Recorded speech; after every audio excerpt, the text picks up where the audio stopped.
বিপ্লব school লাইব্রেরিতে পড়াশোনা করছিলেন। দেরি হয়ে যাচ্ছিল, তাই সে বাড়িতে যাওয়ার সিদ্ধান্ত নিয়েছিলেন। পথে তিনি শুনলেন যে কেউ সাহায্যের জন্য চিৎকার করছে। ভয়েসটি মনে হচ্ছে একটি শ্রেণীকক্ষ থেকে আসছে।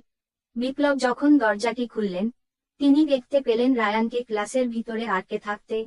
বিপ্লব, আপনাকে এখানে কে আটকে রেখেছে? রায়ান, আমি জানি না। আমি কিছু খাওয়ার জন্য ক্যান্টিনে গিয়েছিলাম, তবে ক্যান্টিন বন্ধ ছিল। কেউ তখন আমার মাথায় একটি ব্যাগ রেখে আমাকে এই ঘরে লক করে রেখেছিল।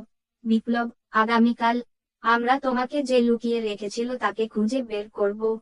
পরের দিন বিপ্লব এবং রায়ান তাদের বন্ধুদের প্রশ্ন করে, পিটার, আমি ক্লাসে আমার হোমওয়ার্ক শেষ করছিলাম। আমি কিছুই জানি না। আর না, আমি পিটারের সঙ্গে ছিলাম এবং তাড়াতাড়ি বাড়ি চলে গিয়েছিলাম। জেস, আমি ক্যান্টিনে গিয়েছিলাম এবং বন্ধ দেখে ব্যাডমিন্টন খেলতে গিয়েছিলাম। তাদের বক্তব্য শুনে আপনি কি বলতে পারবেন রায়ানকে লক করেছিলেন কে? পিটার, আনা, জ্যাক, জেস।